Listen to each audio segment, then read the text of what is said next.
Vai se assentando bem suavemente, ainda nessa moção, nessa unção. Feche um pouquinho os seus olhos e diga no mais profundo da sua alma: realiza a sua obra, Senhor. Realiza o seu querer na minha vida, meu Deus. Eu estou disponível, assim como Maria, que disse: eis aqui a serva do Senhor, faça-se em mim segundo a vossa palavra. Diga isso também: faça-se em mim segundo a vossa palavra. Vai pegando a sua palavra na sua mão. Em oração nós vamos ler essa palavra de Deus. Antes de me apresentar o tema, vamos nos apresentar a palavra do Senhor, que está no livro do Apocalipse, no capítulo 2. Livro do Apocalipse, capítulo 2. Enquanto você vai procurando essa palavra, eu quero pedir ao Espírito Santo que me dê a sabedoria para falar, e a todos nós o entendimento, que essa palavra seja atual, que possa acontecer um verdadeiro kairós de Deus aqui no meio de nós. Livro do Apocalipse, capítulo 2, versículo 1. Quem achou, diga amém. Diz assim a palavra do Senhor: ao anjo da igreja de Éfeso escreve: eis o que diz aquele que segura as 7 estrelas na sua mão direita, aquele que anda pelo meio dos 7 candelabros de ouro. Conheço tuas obras, teu trabalho e tua paciência.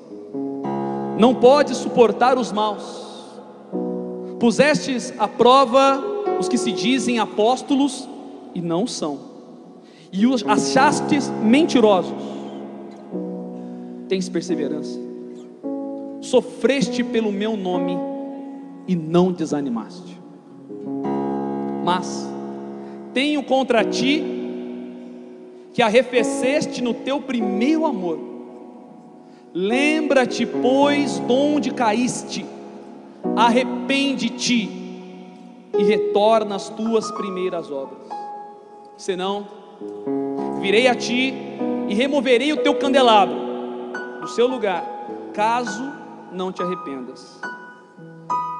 Mas isto tens de bem: detesta as obras dos nicolaítas, como eu as detesto. Quem tiver ouvidos, ouça o que o Espírito diz às igrejas. Ao vencedor darei de comer do fruto da árvore da vida, que se acha no paraíso de Deus. Palavra do Senhor. Vamos aplaudir a maravilhosa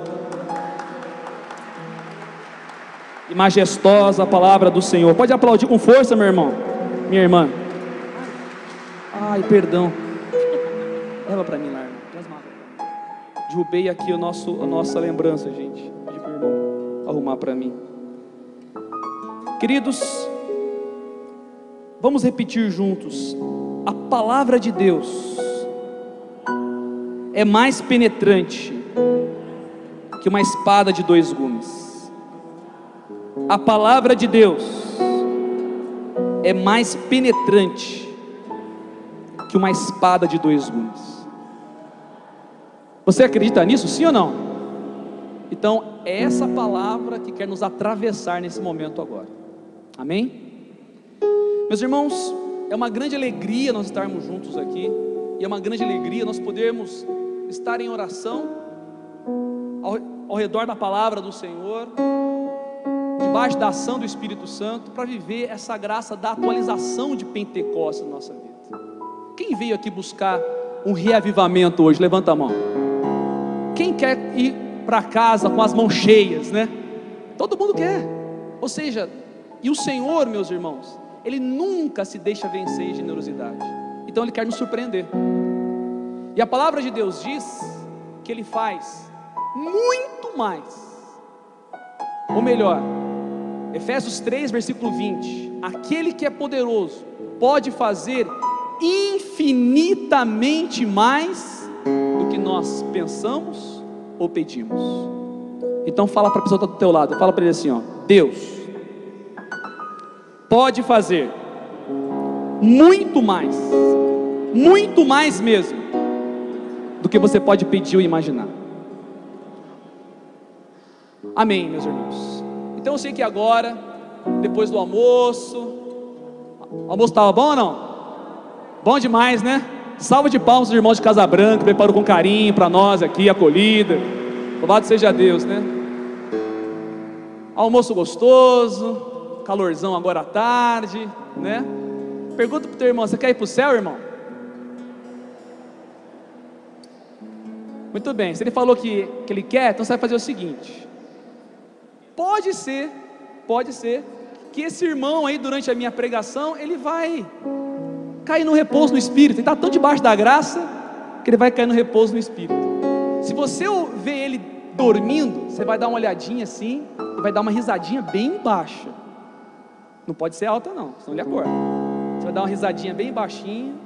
Você vai colocar a mão bem suave. Vai lá, coloca a mão bem suave no ombro dele assim, quase sem sentir. Coloca a mão no ombro aí. Aí você vai falar assim: obrigado, Jesus, porque esse irmão está dormindo. Oh, glória!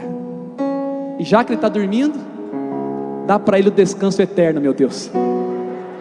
Então, aí você que sabe, ou você vive mais um pouquinho, depois vai para o céu, ou você já vai para o céu hoje e dorme aqui nessa igreja, amém? Meus irmãos, vocês estão preparados para acolher a palavra de Deus? Sim ou não? Então é uma grande alegria estarmos juntos. Para quem ainda não me conhece, muitas pessoas hoje eu estou revendo aqui, amigos, irmãos de caminhada, que já me conhecem, dispenso a apresentação para eles. Mas para você, que talvez ainda não me conhece, meu nome é Fernando Gomes, eu tenho 35 anos, sou casado, graças a Deus, minha esposa se chama Lucilene, e nós estamos esperando uma filha, se chama Catarina. Logo aí, daqui a alguns dias ela vai estar nos nossos braços, em nome de Jesus.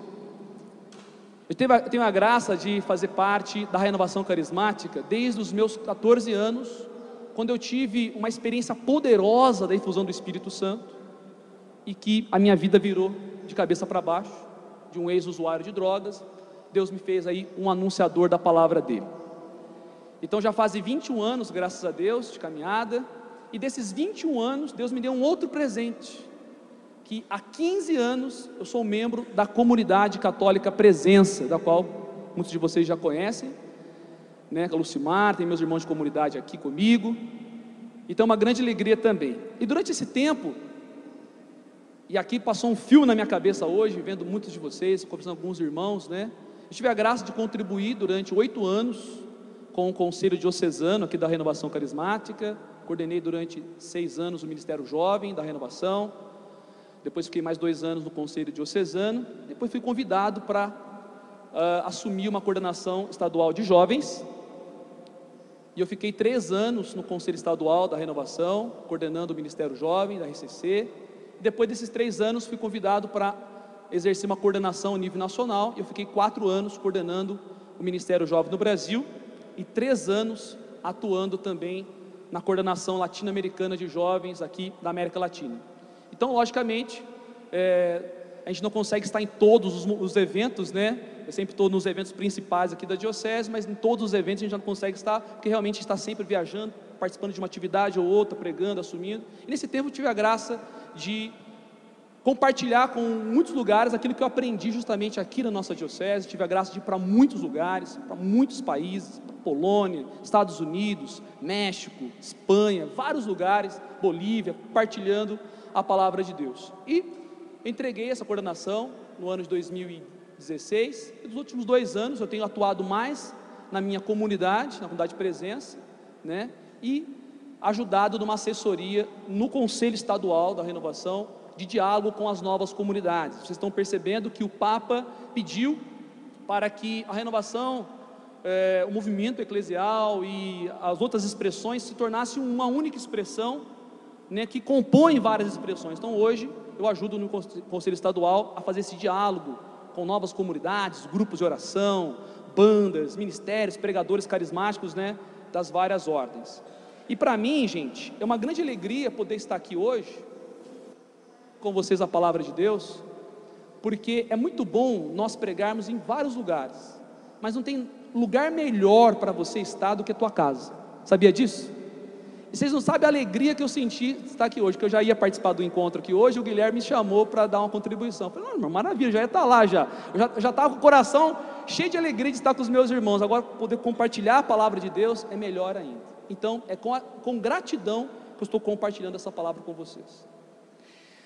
Veja bem, o tema da pregação é: converte-te e volta e retorna ao primeiro amor. Qual que é o tema?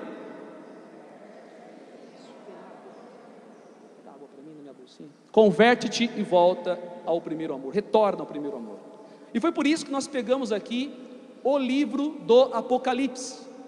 Tem muita gente que tem medo de ler o livro do Apocalipse, né? Porque é um livro que tem muitos símbolos, que tem muitas imagens.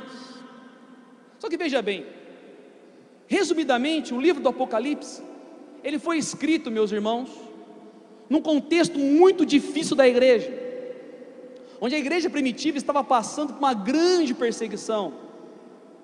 O imperador Nero Domiciano estava perseguindo os cristãos que eram martirizados, que eram jogados, né, na arena, triturados pelos leões, pelos ursos. Era um momento de grande perseguição. E esse livro foi escrito justamente para dar uma mensagem de consolo, de encorajamento para aquele momento difícil que a igreja atravessava. E qual que era, numa palavra, eu poderia resumir o livro do Apocalipse, qual que era a palavra de consolo? Está tendo prova, dificuldade, luta, perseguição, mas o Apocalipse diz assim: Deus está com vocês. O mal e a morte não têm a última palavra. Muito bem, Ele está vivo, Ele é o cordeiro imolado que está em pé, diz o Apocalipse. E esse livro foi escrito por um apóstolo, o último dos apóstolos vivos. Todos os apóstolos, cada um deles morreu de uma maneira. Pedro crucificado de cabeça para baixo, André crucificado em X, um outro degolado, um outro apedrejado e morto a pedras, um outro arrancaram totalmente a sua pele e deixou ele pendurado numa árvore. Cada apóstolo foi martirizado de uma maneira. João jogaram ele num caldeirão fervendo e ele sobreviveu. E ele foi exilado para a ilha de Pátmos. E o tempo passou e... Mas quem era João, meus irmãos? João, ele recebeu um título: o discípulo amado. Não que ele era mais amado, mas porque ele mais amava. João, ele participou, juntamente com Pedro e João e Tiago, dos momentos mais importantes da vida de Jesus, da transfiguração. João, por exemplo, ele é aquele que vai correndo na manhã da ressurreição, ele corre na frente de Pedro, ele chega no sepulcro, o sepulcro está vazio, a pedra rolada, os panos no chão, e João vê e acredita. João é aquele, quando eles estão pescando, depois que Jesus havia sido crucificado, mas já tinha sido ressuscitado, mas não tinham visto o Senhor ainda, quando ele vê aquele homem na beira da praia, ele diz: é o Senhor.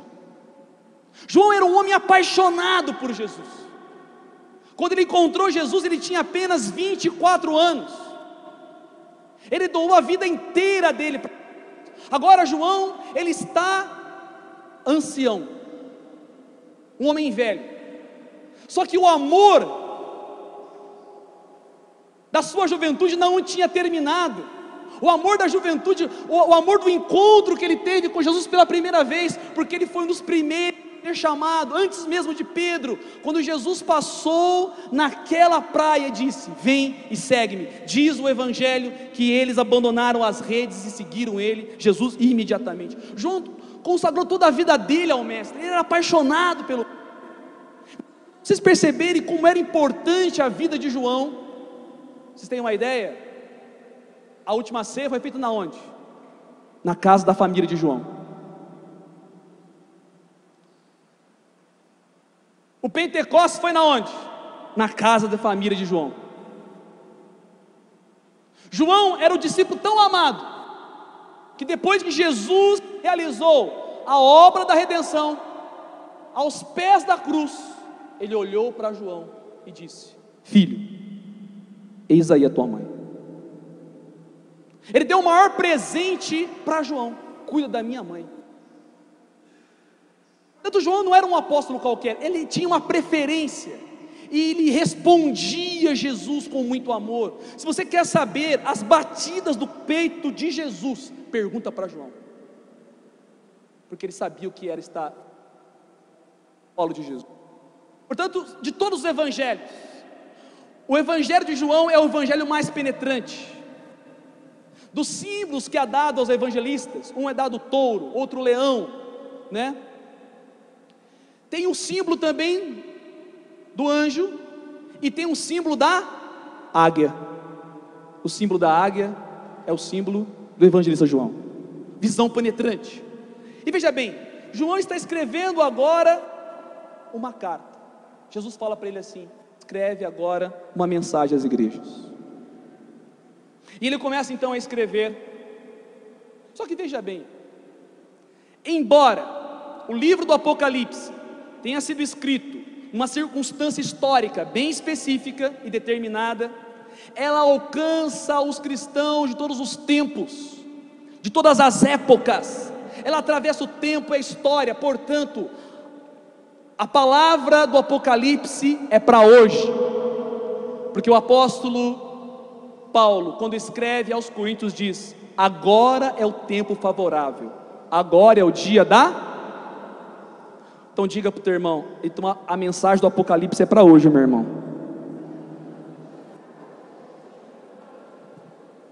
João tem várias visões, e numa das visões, o Senhor fala para ele assim: pega o pergaminho e começa a escrever aquilo que eu vou dirigir para cada uma das 7 igrejas da Ásia. E ele começa a escrever, e a primeira igreja ao qual João começa a direcionar o discurso que Jesus está pedindo para ele é a igreja que está em Éfeso. E foi justamente essa mensagem para a igreja de Éfeso que nós acabamos de ler agora, meus irmãos. Mas antes de nós entrarmos nessa palavra e eu explicar essa passagem bíblica para vocês, vocês me permitem explicar rapidamente o que era a cidade de Éfeso e o que aconteceu em Éfeso? Sim ou não? Meus irmãos, a cidade de Éfeso era considerada a desejável, a amável. Nós sabemos que toda a Ásia Menor estava dominada pelo Império Romano. Roma era a cidade central do Império, porém, da Ásia Menor, Éfeso era como se fosse a capital do Império Romano na Ásia. Era a principal cidade da Ásia Menor. Era uma das maiores cidades, morava cerca de 200 mil habitantes em Éfeso. Era a mais importante província romana ali da Ásia Menor. Detalhe, era uma cidade rica, era um centro comercial poderosíssimo. Havia ali, era uma cidade portuária, que chegava muita coisa, saía muita coisa dali. Dali você tinha entrada para toda a Ásia, e também para o mar você tinha então saída para todo mundo. Éfeso era uma cidade costureira, portuária, onde diversas pessoas do mundo passavam por ali. Ela era muito importante do ponto de vista econômico, mas era importante também do ponto de vista religioso, porque havia um grande templo, um templo que era considerado inclusive uma das 7 maravilhas do mundo antigo,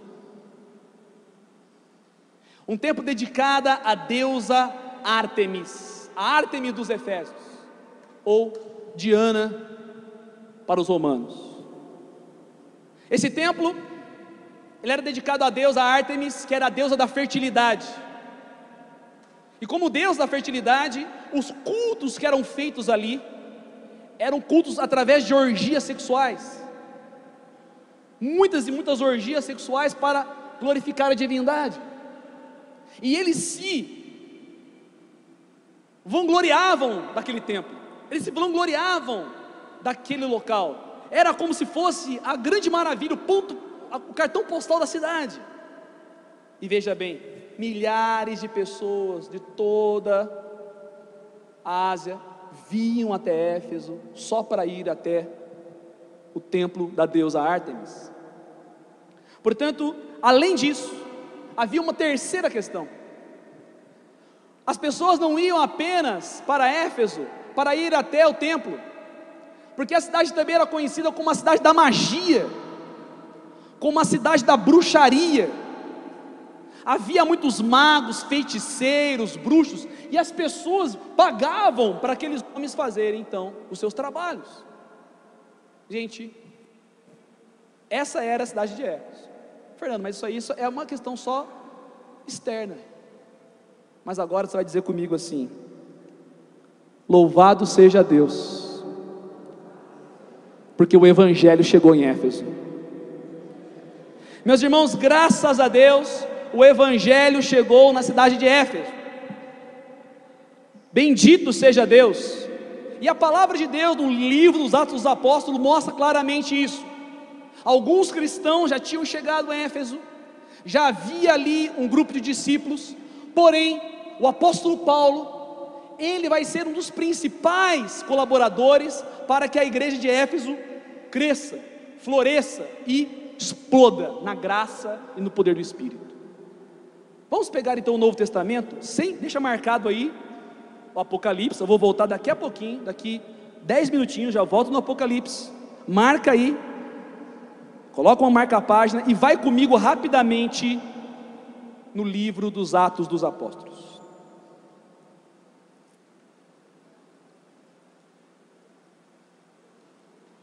Quem está no fundo, está me ouvindo bem? Sim? Mais ou menos? Se vocês quiserem chegar mais para frente aqui, ó, tem uns bancos aqui do lado, ó, de repente vocês conseguem ouvir melhor.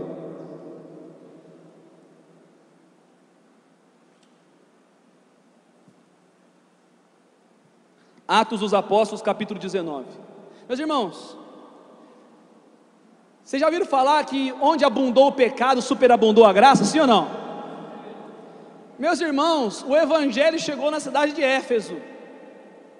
Eu tenho que contar isso aqui para vocês, porque se eu não contar isso aqui para vocês, nós não entendemos com profundidade o que está no texto do Apocalipse. Já havia alguns discípulos que tinham chegado a Éfeso, e eles estavam ali, já evangelizando, direcionando a igreja. Mas o grande apóstolo Paulo, quando ele vai para Éfeso, e ele chega lá, ele fica admirado. Ele fala: peraí, está faltando alguma coisa aqui. Eu sei que vocês acreditam em Jesus, eu sei que vocês estão buscando ser de Deus, mas está faltando alguma coisa aqui, está faltando unção nesse lugar. O apóstolo Paulo percebeu isso. Está faltando o poder de Deus nesse lugar. E o apóstolo Paulo pergunta para eles assim: e aí, vocês já receberam a graça de Pentecostes? Quê? Pentecostes? A gente não sabe o que é Pentecostes. Mas peraí, vocês não receberam o Espírito Santo quando vocês abraçaram a fé? 19, versículo 1.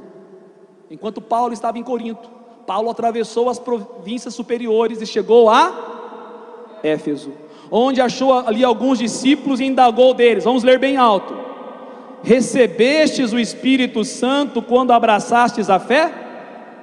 O que eles responderam?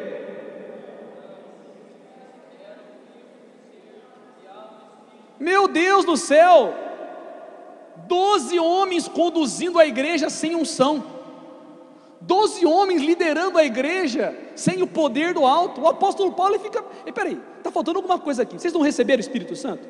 A gente nem sequer ouviu falar que existe um tal do Espírito Santo. Então vamos parar com tudo, vai todo mundo ajoelhando aqui, e vamos começar de novo. E meus irmãos, o apóstolo Paulo orou por eles, batizou eles no batismo sacramental, e diz a palavra de Deus que enquanto Paulo orou por eles, olha lá, versículo 6: e quando Paulo lhes impôs as mãos, o Espírito Santo desceu sobre eles, e eles falavam em línguas estranhas e profetizaram. Meus irmãos, aqueles homens que não tinham a graça para conduzir a obra da evangelização, tiveram a graça agora de receber uma unção extraordinária, e na hora que eles estavam recebendo aquela unção, eles falavam em línguas e profetizavam. Portanto, queridos, a palavra de Deus aqui diz, era em torno de quantas pessoas? 12 homens. E o apóstolo Paulo fala o seguinte: vocês estão precisando de ajuda, eu vou ficar um pouquinho agora com vocês, agora como que é usar os carismas, como vocês podem mergulhar nas escrituras, como vocês podem fazer a evangelização, e ele fica um tempo. Inicialmente o apóstolo Paulo começa a pregar na sinagoga, ele fica 3 meses pregando na sinagoga, está aí no versículo 8, Paulo entrou na sinagoga e falou com desassombro por quanto tempo?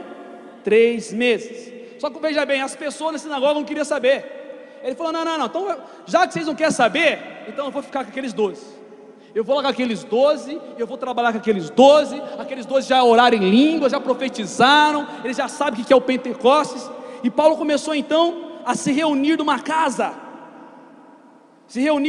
lá diz a palavra de Deus, que ele começou lá, versículo 9, onde os ensinava diariamente na escola de um certo tirano, e isto durou 2 anos.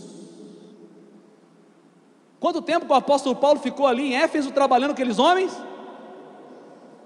Imagina você lá no meio deles, imagina você formado pelo grande apóstolo Paulo. Meu irmão, se no primeiro momento que o apóstolo Paulo encontrou com eles já oraram e indo profetizar, imagina com 2 anos, imagina só com 2 anos aqueles homens convivendo com o apóstolo Paulo. Gente, não havia uma igreja, uma comunidade tão avivada, tão pentecostal, tão cheia do poder de Deus como Éfeso. O poder de Deus caiu de tal maneira sobre aquela igreja, que de 12 foi para 24, de 24 para 50, e começou a multiplicar. Era muita gente, as pessoas iam vindo, e aquela comunidade começou a levantar líderes. Existe aqui um casal, o primeiro casal do Novo Testamento, chamado Priscila e Áquila, comunidade de Éfeso, ajudou, colaborava com o apóstolo Paulo.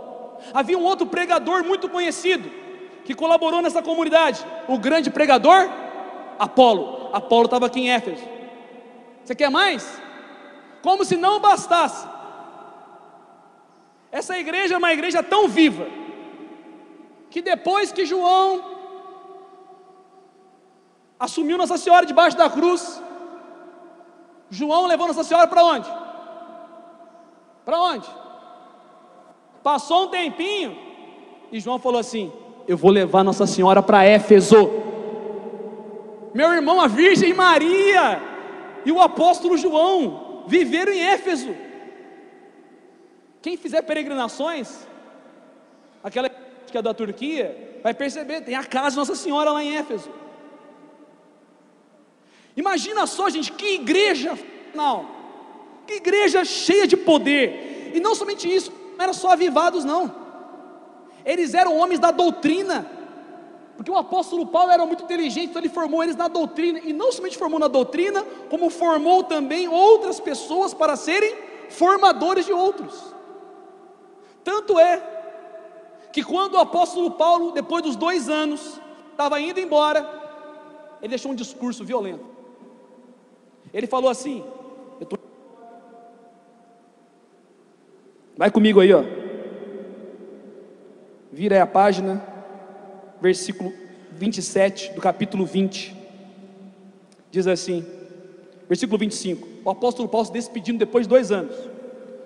É como se ele falasse assim: olha, eu formei essa comunidade, rezei por vocês, vocês são uma comunidade viva, cheia do Espírito, cheia de dons, pregadores, casais, como se fosse nosso tempo. Vocês têm formação, vocês têm músico agora, vocês têm equipamento, vocês têm aí organização, vocês têm tudo.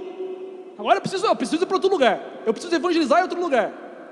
Então o apóstolo Paulo, olha só o que ele diz, imagina só o grande apóstolo Paulo falando isso, versículo 25: eu sei agora que não tornaria a ver, vocês não tornariam a ver da minha face.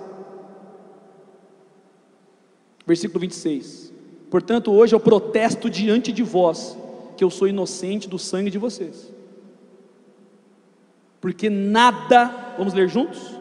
nada omiti do anúncio que vos fiz dos desígnios de Deus. Vocês sabem tudo o que vocês precisam saber para a salvação. Imagina só, vocês já têm tudo o que é necessário para vocês chegar na glória. É só vocês serem fiéis agora. Vocês já têm tudo. E ele fala assim: olha, cuidai vós mesmos do rebanho. Eu constituí aqui bispos, pastores. E ele fala no versículo 29, porque depois da minha partida, vai vir aqui, lobos cruéis, que vão atacar o rebanho, vão surgir doutrinas estranhas, vigia, e lembra que durante 3 anos, eu não cessei de dia e de noite, a admoestar com lágrimas cada um de vocês. Agora eu assumo a responsabilidade. Meus irmãos, essa é a comunidade de Éfeso, que o apóstolo Paulo está pregando, e é essa comunidade que João vai escrever. Vocês lembram que eu falei para vocês, que ali em Éfeso havia muita bruxaria, sim ou não? Que havia muitos magos, sim ou não? O poder de Deus caiu tanto sobre Éfeso. Vai lá comigo, volta ali mais um pouquinho, capítulo 19, versículo 18. O poder de Deus era tão grande, gente, que até os bruxos acolhiam a palavra de Deus, renunciavam à bruxaria, queimavam os livros em praça pública e voltavam para o Senhor Jesus. Versículo 18 do capítulo 19 diz assim: muitos dos que haviam acreditado vinham confessar e declarar as suas obras. Muitos também que tinham exercido artes mágicas ajuntavam os seus livros e queimaram-nos diante de todos. Versículo 20: foi assim que o poder do Senhor fez crescer a palavra e a tornou sempre mais eficaz. Essa é a comunidade de Éfeso. Muito bem, Fernando, por que você está falando tudo isso? Se eu não falar isso, a gente não entende. Uma comunidade viva, fervorosa, que começou muito bem, tantos dons, tantos talentos, tanta organização, começou a enviar missionários para o mundo, começou a enviar pessoas para servir em tantos lugares da Ásia, pregadores como Apolo, casais como Priscila e Áquila, que teve a bênção de receber a Virgem Maria. Que comunidade maravilhosa! Passou 5 anos, a comunidade estava viva. Passou 10 anos, a comunidade estava viva. Passou 20 anos, a comunidade estava viva ainda. Passou 25 anos. Agora, João começa a falar para essa comunidade. Vamos voltar no Apocalipse então?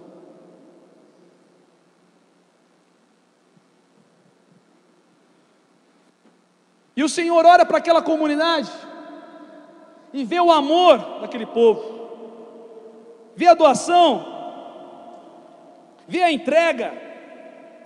Mas o Senhor fala assim: olha, vocês estão me servindo, vocês estão fazendo tantas obras para mim, mas eu quero falar com vocês. E a primeira coisa que Jesus diz: eis o que diz aquele que segura as 7 estrelas na mão. O que significa isso? Aquele que anda no meio dos 7 candelabros. Segurar as estrelas na mão significa ter o domínio. As sete estrelas são as 7 comunidades. Andar no meio dos candelabros significa a presença de Deus. O Senhor está falando assim: eu conheço vocês, eu estou no meio de vocês e eu sou o dominador. Eu continuo sendo o Senhor. E Ele continua dizendo: eu que tenho o domínio, eu que estou no meio de vocês. Versículo 2, primeira palavra: conheço as suas obras. Olha para os meus olhos aqui, meus irmãos. A palavra de Deus diz que nem um fio de cabelo cai da nossa cabeça se o Senhor não permitir. Sim ou não? A palavra de Deus diz que até um copo d'água que você der não vai deixar sem recompensa. Sim ou não? Então você entende o que significa Deus dizendo assim: eu conheço as suas obras. O Senhor sabe tudo de mim e de você. Ele conhece a nossa nudez, Ele conhece quem nós somos. Eu sei quem você é, eu sei o que você pensa, o que você sente, o que você passa. Nada da tua vida passa despercebido diante de mim. Eu sei tudo, eu sei como você sai de casa, eu sei como você chega em casa, eu sei como que está no teu pensamento quando você está na minha presença, eu sei quais são as motivações que te conduzem quando você está servindo a mim. Eu sei, eu conheço o seu coração. Eu conheço as coisas boas dentro de você, mas eu conheço também a sujeira dentro de você. Eu conheço as virtudes que você tem, mas eu conheço também as fraquezas e as misérias que você tem. Eu te conheço. Então fala para o teu irmão que está do teu lado: não adianta, o Senhor sabe tudo. Nós, meus irmãos, podemos disfarçar, podemos usar papéis, disfarces, máscaras, mas diante do Senhor nós estamos nus. Não tem como mentir diante dele. Muitas vezes a gente sorri de fachada, muitas vezes a gente não quer transparecer as coisas para os outros, para não preocupar, mas o Senhor sabe tudo. Eu conheço as suas obras. E o mais lindo, quando Jesus olha para nós, muitas vezes a gente tem uma visão negativa de Deus. Pensa que Ele vai conversar com a gente, vai começar a tacar no nosso rosto nossos pecados, nossa miséria. O mais lindo dessa palavra, sabe o que é? Jesus fala assim: ó, eu conheço você e eu quero te elogiar. O Senhor Jesus, Ele faz 5 elogios. 5 elogios. Ele diz assim: conheço as tuas obras, e continua dizendo: conheço o teu trabalho, tua paciência, e você é criterioso. O que significa conheço o teu trabalho? Ele sabe todo o teu esforço, meu irmão, minha irmã. Ele sabe as coisas que você renunciou para estar aqui hoje. Quem fez renúncias para estar aqui hoje? Levanta a mão, deixa eu ver. Quem tinha coisa para ajustar do trabalho, você que é dono do seu próprio negócio, você largou para vir estar aqui hoje? Levanta a mão. Ou você é empregado, mas tinha coisa para fazer também. Às vezes o filho, né? A filha fala: ô mãe, mas de novo? É ou não é? Você deu até uma colher de chá para o teu filho, tua filha: não, amanhã eu já estou de volta. Outras vezes eu voltava no domingo à tarde, já vou até voltar mais cedo hoje. Pode ficar tranquilo, você está até bem esse final de semana. Quantas vezes a gente tem saído de casa deixando alguém doente, não é verdade? Por exemplo, eu vim para cá hoje, minha esposa, eu estava no hospital com ela ontem, eu estou aqui com vocês hoje. Está grávida, 7 meses, passou um pouco mal, levar no médico às pressas, né? Você fica preocupado, né? Já 7 meses, né? Eu falei para ela: amor, eu tenho um compromisso amanhã, qualquer coisa você me liga, eu pego o carro e saio rasgando aqui. Você acha que Deus não vê essas coisas, gente? Pode que vê. Então Ele fala assim: ó, eu conheço o teu trabalho. Quando você se desgastou para Jesus já, hein? Você colocou teu carro, teu dinheiro, teu combustível, pegou o irmão, deu carona para o irmão vir, né? Pagou ficha para o irmão, falou: vai lá, filho, olha, deixa eu te ajudar hoje aqui. Eu conheço o teu trabalho. Quantas vezes você chegou cansado em casa do trabalho, tomou um banho correndo e foi para o grupo de oração? Quantas vezes, hein? E às vezes você nem deu para tomar banho, jogou só uma água no rosto assim, foi, seja o que Deus quiser, você não vem ninguém me abraçar. Quantas vezes, hein? Você já perdeu a conta, não é verdade? O Senhor está dizendo aqui, ó, eu conheço as tuas obras, o teu trabalho. Todas as vezes que você chegou cansado e você me serviu, você renunciou à sua família, deixou passar o aniversário com alguém, aquele churrasco que você podia ir.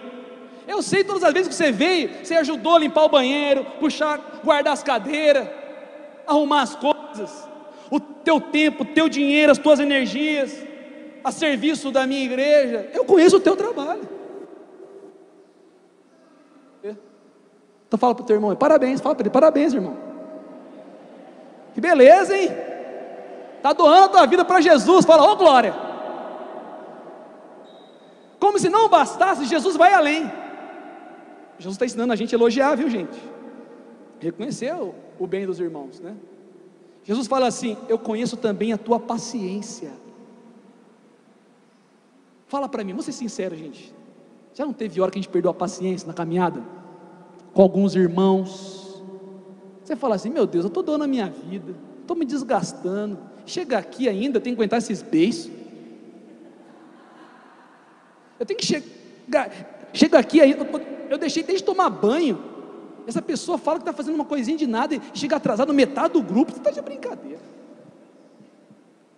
Você gasta teu tempo, tua família. Às vezes um padre fecha a porta para você. Está de brincadeira. Teve hora que a gente falou assim: Jesus, olha, vou meter o pé no balde, porque o senhor sabe a minha intenção. Mas tem gente que não está entendendo, não. Quanta paciência, irmão. Diante de calúnia. Você fez, ninguém reconheceu, até falou mal. Verdade?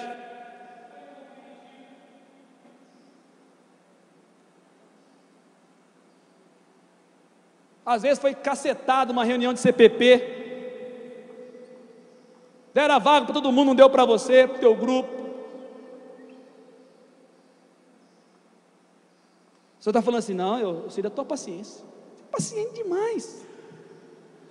Deus está falando para você assim: ó, que bom, você não parou nos problemas da caminhada, você não parou nos problemas familiares, você não parou no problema com o padre, com outras pastoral dos movimentos, você prosseguiu. Diante das perseguições você continuou firme, diante das calúnias você não foi embora.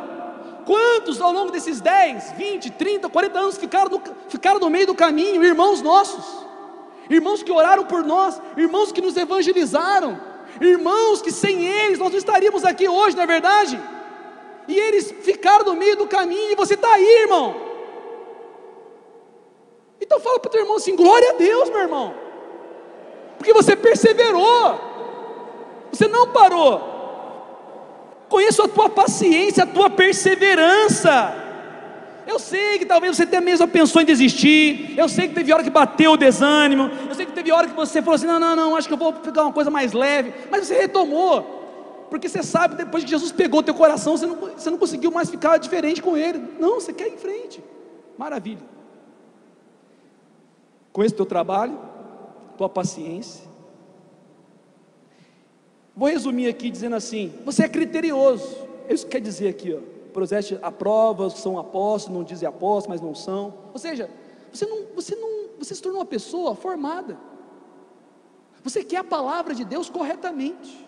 Você quer a doutrina católica. Você não aceita pregadores fanfarrões. Você não aceita pessoas que querem, sabe, só se aproveitar aqui da palavra de Deus, do Evangelho. Não, você é criterioso.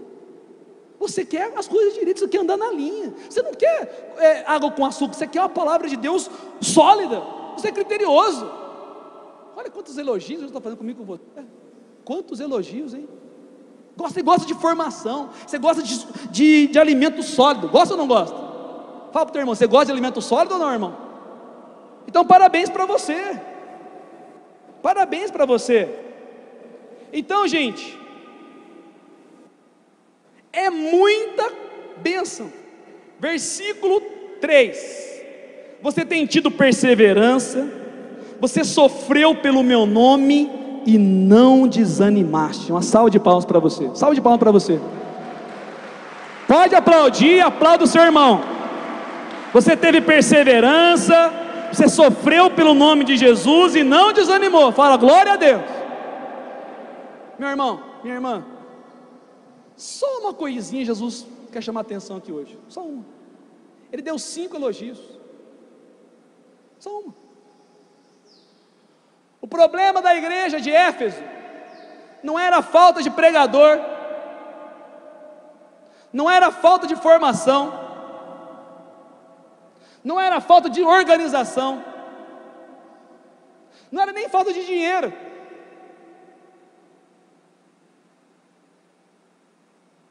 O problema da comunidade de Éfeso, e o nosso problema, meus irmãos, é que nós arrefecemos no nosso primeiro amor.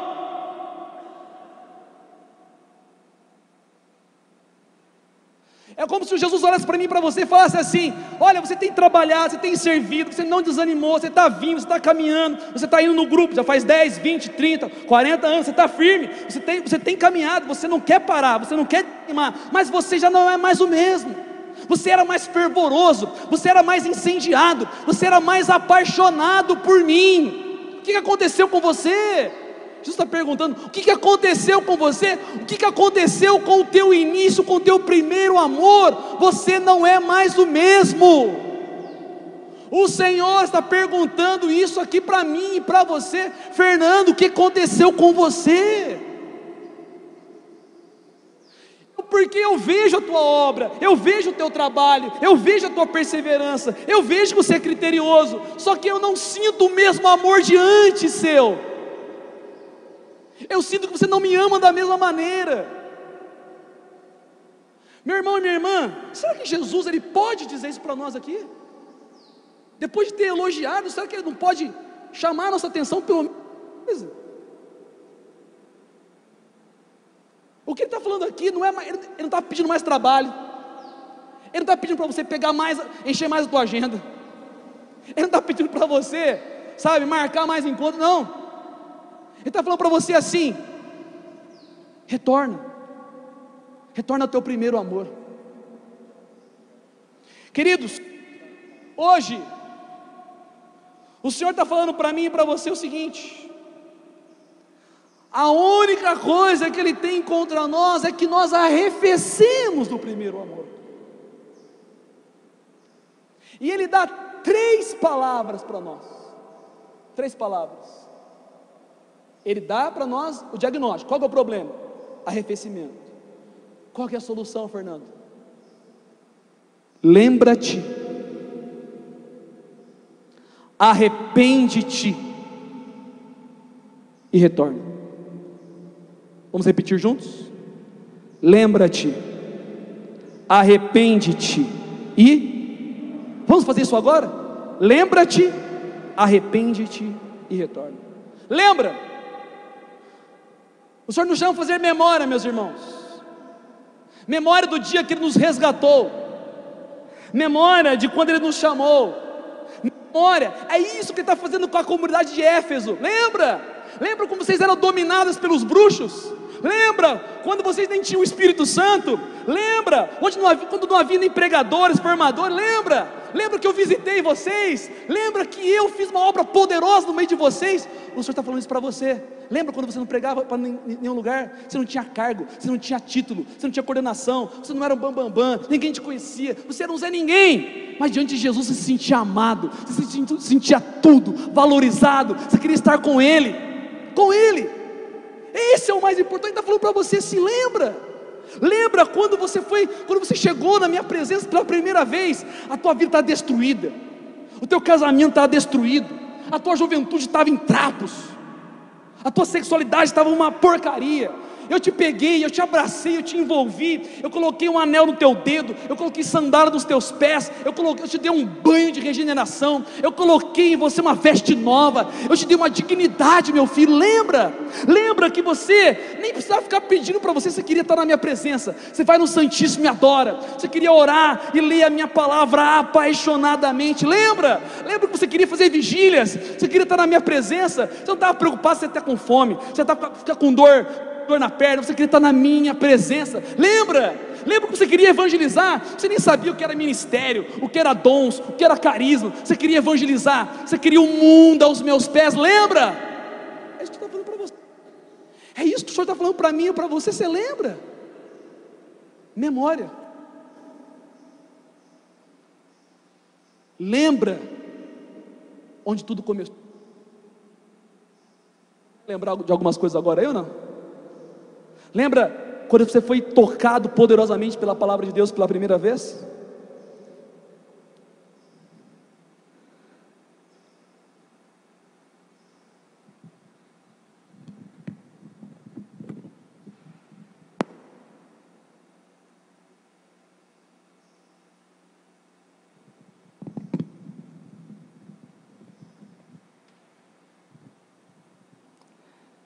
Lembra onde tudo começou? Jesus, ele gosta de trabalhar na memória. Jesus, ele foi crucificado em Jerusalém. Ele foi sepultado em Jerusalém. Mas quando ele apareceu ressuscitado, ele falou para os apóstolos assim, ele falou para Maria Madalena assim: vai e anuncia para os meus irmãos que eu estou esperando eles lá na Galileia. Você já parou para prestar atenção nisso? Por que Jesus não apareceu para eles? Ó, estou esperando vocês lá fora lá da cidade de Jerusalém. Primeiro que ele está fora do tempo e do espaço. Ele pode estar em qualquer lugar, porque está ressuscitado. Mas por que Jesus falou para os apóstolos atravessar a Judéia e subir lá na Galileia para encontrar com ele vivo? Sabe por quê? Sabe por quê? Porque foi lá que tudo começou. E onde que Jesus vai se encontrar com eles? Na beira do mar de Tiberíades. Por que na beira do mar de Tiberíades? Porque foi lá quando Pedro, Tiago, João estavam jogando as redes, que ele passou, o Rei dos Reis, e disse: vem e segue. Qual é a tua Galileia, meu irmão? A tua Galileia talvez seja aquele primeiro seminário de vida do Espírito. A tua Galileia talvez seja aquele cenáculo que você participou pela primeira vez. A tua Galileia talvez seja aquela experiência de oração, aquele grupo de oração, aquele dia de louvor. Jesus está esperando você na sua Galileia, porque Ele quer fazer memória. Ele quer fazer memória comigo, com você. Isso é memória de fé, não é saudosismo, não é memória de fé. É memória que renova, é memória que ativa. É memória, sabe, que você percebe que lá o principal é Jesus. Não são as estruturas, é Jesus. Não são as organizações, é Jesus. Toda estrutura, toda organização, tudo tem que servir a Jesus, por Ele, para Ele e nele. Lembra, pois, de onde caíste. Olha para os meus olhos aqui. Ele pergunta para mim e para você assim: lembra? Que hora que começou a declinar? Que hora que você parou de orar mais? Que hora que você parou de ler mais a minha palavra? Que hora? Que hora que você começou a tornar uma pessoa profissional? Você já não prepara mais as suas pregações que você preparava antes. Você já não mais jejua como você jejuava antes. Você não mais me adora e quer estar na minha presença como você queria antes. Lembra agora de onde você caiu. Que hora começou o declínio? Que hora que começou o arrefecimento? Antes você chegava em primeiro, agora você chega atrasado. Antes você queria ensaiar para ir lá, para cantar, para servir, agora você não, já sei, eu consigo fazer. Antes você se preparava para aquela missão, agora você você Dinho coloca uma coisa na minha cabeça, eu vou lá e levo. Quando começou isso? Jesus está perguntando. Quando começou a aparecer as desculpas? Eu não vou por causa disso, eu não vou por causa daquilo, eu não vou porque tem isso. Quando começou a aparecer? Quando você caiu na rotina? Antes era o fervor, não, eu vou lá, eu vou servir, eu vou me doar, quero orar com os meus irmãos. O que é agora? É um peso muitas vezes, é um fardo. Nossa, eu não queria ir, nossa, eu estou indo obrigado. Lembra? Jesus está perguntando para mim e para você: quando que entrou no piloto automático? Quando se tornou mecânico? O teu louvor? Você me louvava com palavras lindas, maravilhosas, com um louvor livre. Você não estava preocupado que as pessoas iam ouvir ou falar de você. Você queria me agradar, estar na minha presença. Porque suas palavras são as mesmas, seu louvor é o mesmo. Já não brota da tua intimidade, do teu coração. Por que está tudo mecânico? Por que está tudo rotineiro? Por que está tudo previsível, tão previsível assim? Ele está perguntando para mim e para você. Jesus está perguntando para mim e para você: por que você não se deixa surpreender mais? Antes você ia orando, se preparando, vai ter um encontro. Não, o Senhor vai falar comigo, tenho certeza. Você vai se preparando. Agora você não espera mais. Agora você vai, você cumpre, você vai, você está presente, está junto, você não espera mais. Você não espera a minha visita, você não espera o meu toque, você não espera a ação do meu espírito, você não espera que eu vou quebrar os teus esquemas. Deixa eu te surpreender. Por que você foi se acostumando com as minhas coisas? Se acostumando com a minha casa, se acostumando com o grupo, se acostumando. Você se acostumou tanto, e agora você está tão formado, tão bem preparado, que agora você se tornou tão crítico. Antes falava uma palavrinha para você, você acolhia a palavra. Agora você avalia. Não, peraí. Esse pessoal organizou esse encontro.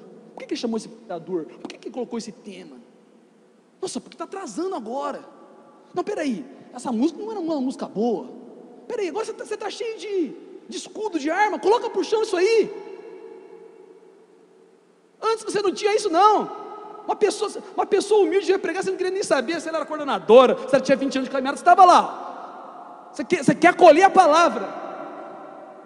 E a gente muitas vezes fala assim: não, mas a renovação esfriou, a renovação perdeu isso, a renovação... Não, irmão.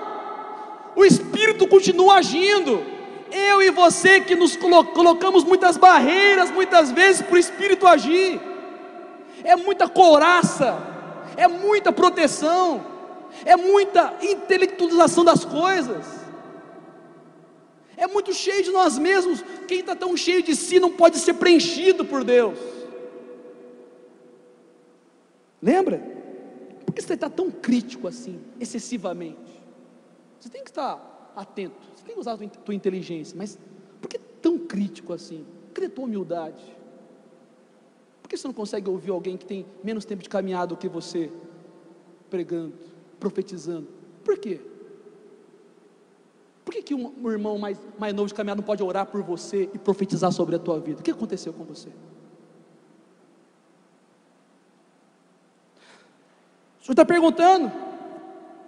Você preocupava mais estar na minha presença, agora você se preocupa com a tarefa, com o dever, com as obras, com a pregação que eu vou dar, com o grupo que eu vou coordenar, com a reunião que eu vou, com isso, com aquilo. Beleza, o Senhor está falando: não, tudo bem, eu gosto que você está aí caminhando, servindo, mas o Senhor, Ele não está preocupado com aquilo que nós vamos fazer para Ele.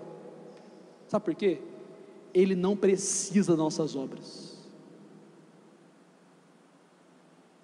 É tão interessante isso, que Jesus não precisa das nossas obras, que no capítulo 4 de João, quando ele está falando com a samaritana, ele fala assim, Jesus fala assim, ó, ele não fala que o Pai procura adoração. O Pai procura o quê? Adoradores. Ele não procura adoração, porque Ele não precisa do nosso louvor, Ele não precisa da nossa adoração, Ele não precisa de nada. Sabe por quê? Porque Ele basta a si mesmo, mas Ele quer você. Não é adoração que o Pai procura, são adoradores que o Pai procura. Adoradores. Cuidado, meus irmãos, com a heresia das obras. Jesus falou assim: sem mim vocês não podem fazer nada. Nada. Mas eu faço muita coisa. Você pode fazer muita coisa, mas não dá frutos. Frutos. E aí Jesus fala: se você permanecer em mim, eu permanecerei em vocês, e vocês darão muito fruto, porque sem mim nada podeis fazer. Cuidado com a heresia das obras. A caridade, meus irmãos, o apóstolo Paulo diz, Colossenses, capítulo 3, a caridade é o vínculo da perfeição. O vínculo da perfeição. 1 Coríntios 13, se eu não tiver amor, o que adianta entregar minha vida para os pobres? O que adianta entregar minha vida em martírio? Se eu não tiver amor, de nada sou. Ele continua dizendo: a profecia vai passar, a nossa ciência é parcial, os dons, os carismas, meus irmãos, eles são frágeis. Tem hora que a gente acerta, tem hora que a gente erra. tem hora que a gente consegue captar a palavra de sabedoria, tem hora que a gente não consegue, tem hora que a gente consegue captar a palavra de ciência, tem hora que você não consegue. Ou seja, a nossa ciência é parcial, a nossa profecia é imperfeita, mas quem tem o amor pelo Senhor tem tudo, tem vida, tem graça. Um dia Jesus perguntará para nós o que nós estávamos fazendo.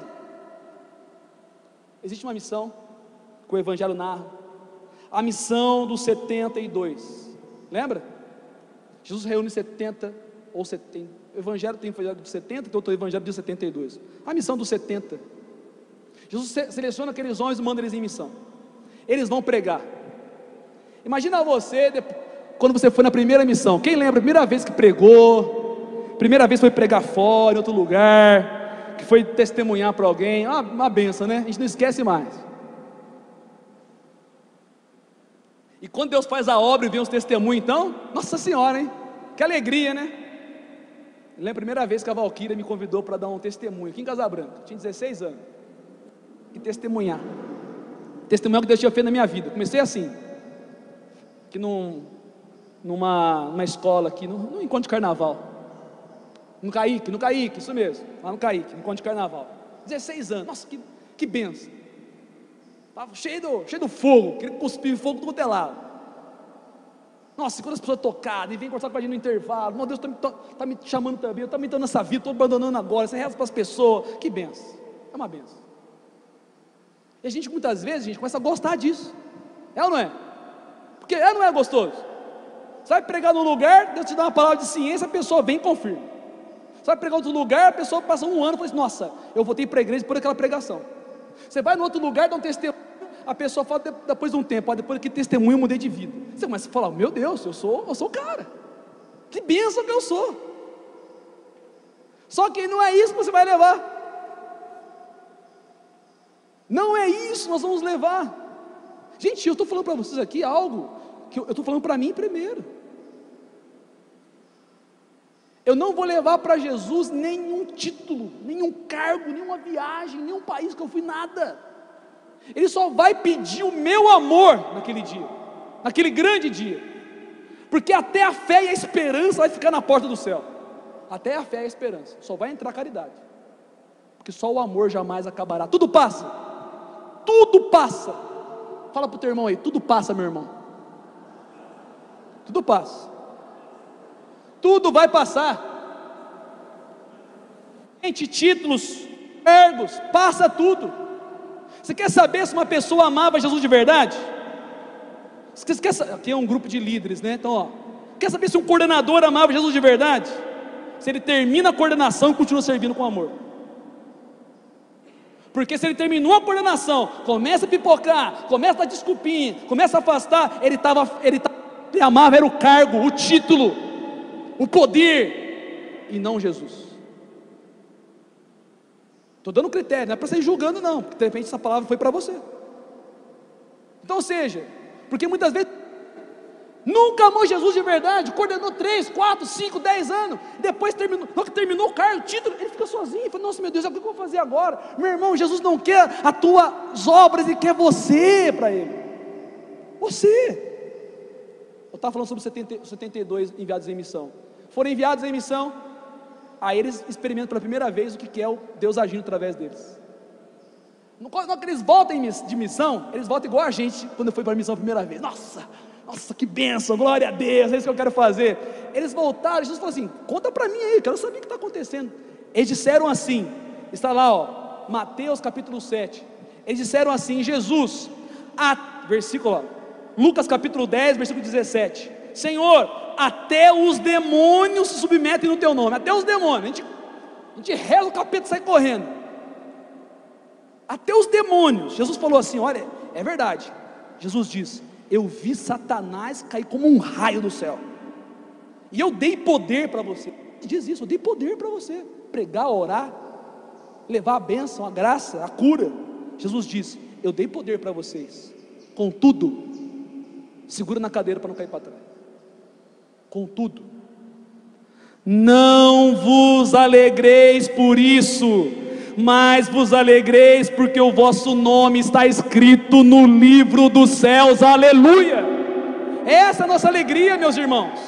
Essa é a nossa alegria. A nossa alegria tem que ser o Senhor.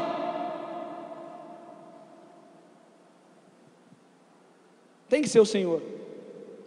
Sabe porque tem muita gente que está fraco na caminhada? Porque está colocando alegria nas coisas, nas obras. Só que essa alegria é passageira. Sabia? É passageira. Porque só a alegria do Senhor é a nossa força. Livro de Abacuque diz assim, Abacuque 3, versículo 17. É isso, porque vai chegar uma hora que não vai ter cargo, título, nada. Vai chegar uma hora que talvez você não vai conseguir nem servir. Uma doença, uma enfermidade, um problema familiar grave, que a tua missão vai ser só na tua casa. Tem gente que passa por essa provação, passa ou não passa? Às vezes tem irmãos que não entendem às vezes isso. Mas eu estou te pedindo para você, às vezes, uma renúncia grande, uma renúncia da obra às vezes. Parece que tudo está sendo perdido. Se a pessoa não coloca a mente, o coração, o olhar dela no Senhor, ela vai sentindo que ela vai caindo numa depressão espiritual. Mas se ela está com Jesus, ela vai fazer igual o profeta Abacuque.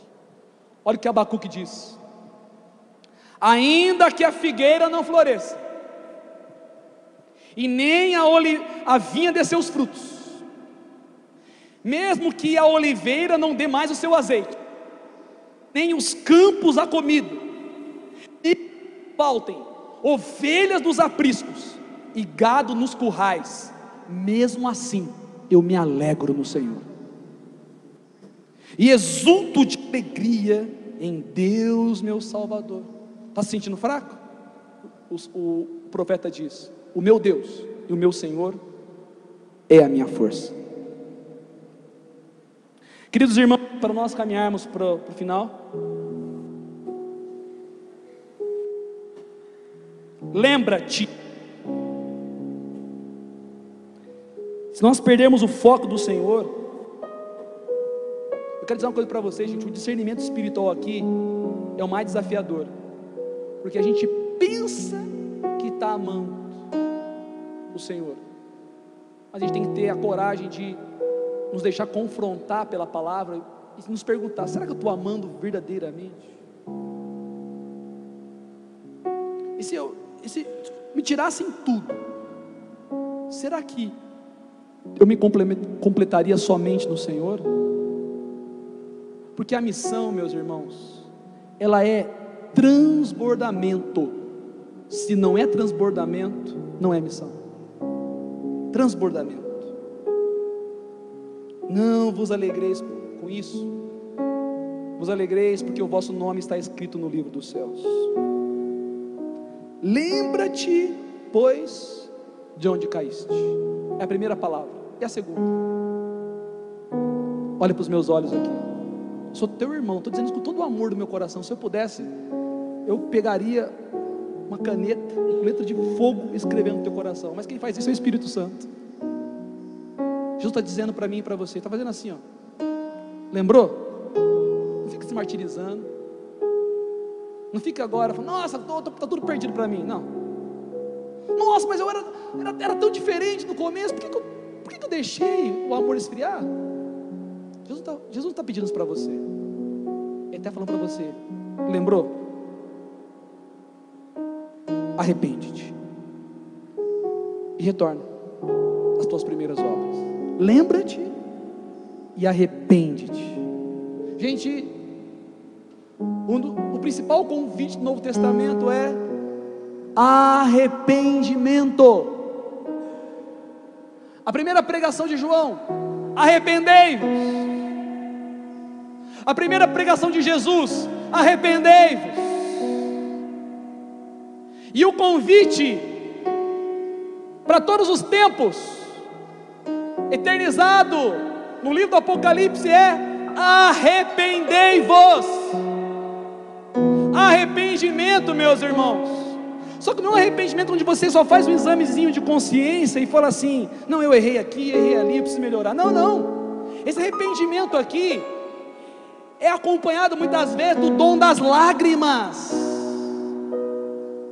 Não é arrependimento qualquer. O dom das lágrimas, esse arrependimento é um arrependimento como Pedro experimentou. Pedro, quando Jesus atravessou ele com os olhos, Jesus não falou nada.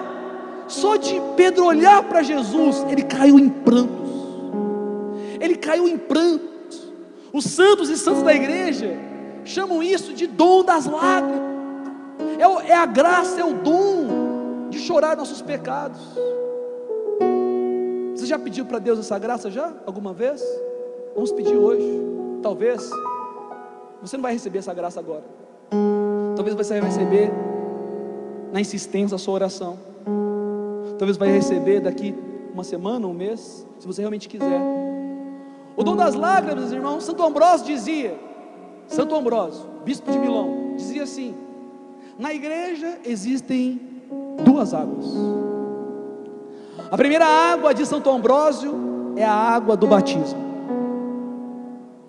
e a segunda água são as lágrimas do arrependimento. Se eu não pedir a Deus essa graça, eu vou continuar dando desculpas. Eu vou continuar falando, não, mas antes não precisa ser tão radical assim mais, não precisa de tanta essa intensidade mais, não precisa de tanta entrega mais. Não, estou fazendo bem, eu estou indo, eu estou firme, não estou cometendo grandes pecados, eu estou na caminhada, perto de muita gente, eu estou até bem. Nós vamos dando desculpas. Não, meus irmãos, Jesus quer fervor, ardor, paixão. Arrepende-te. O Catecismo da Igreja Católica chama esse dom que eu estou falando para vocês de penitência interior. O que é a penitência interior? Os santos padres chamam de aflição do espírito. Sabe aquela dor que você sente dentro de você? Aquela dor profunda que te aperta assim. Fala, meu Deus, eu preciso mudar. Meu Deus, eu preciso sair dessa. Meu Deus, como que eu entrei nesse caminho? Me arranca daqui. Meu irmão e minha irmã, o meu desejo, e é isso que você vai fazer se você quiser, é que ao final dessa pregação vocês se esquecessem de mim, vocês começassem a orar, alguns tivessem a coragem, sabe, de sair dos seus bancos, colocar o rosto por terra e pedir ao Senhor piedade, Senhor, piedade, meu Deus, piedade, Senhor. E você pedindo essa graça, piedade, você entra no terceiro ponto onde ele diz: retorna. E você vai dizer para ele: eu estou retornando, Senhor, me perdoa por ter saído do caminho, me perdoa por ter me iludido, me perdoa por ter, Senhor, colocado tantos e tantos penduricários. Eu quero o que é central, eu quero o que é essencial, eu quero a intimidade contigo. E você vai pedindo perdão, batendo a mão no teu peito, alguns entre lágrimas, outros pedindo o dom das lágrimas, e falando para o Senhor: eu quero voltar, eu estou voltando, Senhor, eu estou voltando. E retorna às tuas primeiras obras, retorna. Meu irmão e minha irmã, as obras são importantes, lógico que são importantes, mas elas precisam estar vivificadas pelo amor. Santa Catarina de Sena diz que o amor tem que ser uma fornalha ardente, uma fornalha. Por isso Jesus diz: você arrefeceu. O que é arrefeceu? Só arrefece algo que é quente, Por isso que é interessante que, quem já brincou aqui de ir lá na fogueira, época de festa junina, criança, depois que passou, às vezes está no dia seguinte, né? Às vezes a fogueirinha está lá ainda, tem uma cinzinha, você ia lá, época de criança, fazia muito isso, e começava a abanar assim, né? E saía um foguinho lá de dentro, saía ou não saía? Você via, parecia que estava acabado, mas tinha lá uma fogueirinha lá, um pouco de a brasa lá embaixo ainda, e alguns até começam a colocar uns gravetinhos, um papelãozinho, começa a soprar, vai pegando fogo de novo. Se deixar, vai colocando mais lenha, vai pegando fogo de novo. Isso está no Novo Testamento, sabe na onde? Primeira carta de Paulo aos Tessalonicenses, a Timóteo, 2 Timóteo, 1 Timóteo capítulo 7, onde diz assim: reaviva a chama. Não é assim? Reaviva a chama. Mas no grego não existe uma tradução para o português. No grego, o nome disso é um nome de remédio, é um nome estranho. Em grego, reavivar a chama se diz assim: anasopirem. Vamos repetir junto? Anasopirem. Mais uma vez. Não parece nome de remédio, gente? Sim ou não? Sim ou não? Sabe o que significa nasoperém? E aqui eu termino a pregação. Sabe o que significa nasoperém? A nasoperém não tem tradução para o português. Foi traduzido por reavivar a chama, foi traduzido por reinflama o carisma. A nasoperém significa isso. Você pega algo e começa a fazer assim, ó. Significa soprar as cinzas. Soprar as cinzas. Oi, minha irmã, é isso que Jesus está pedindo para mim e para você no Apocalipse. Você arrefeceu no teu primeiro amor. Então faz o seguinte: pega um papel, pega uma tampa de uma panela, pega um papelão e começa a fazer assim, ó. Coloca a lenha da oração, coloca a lenha da palavra, coloca a lenha da adoração, do serviço, do perdão, do arrependimento, vai fazendo assim, ó. A chama, é isso que o Senhor está pedindo, e é essa graça que Ele quer dar para nós hoje. Lembra, arrepende, volta, porque eu preparei para você um novo Pentecostes.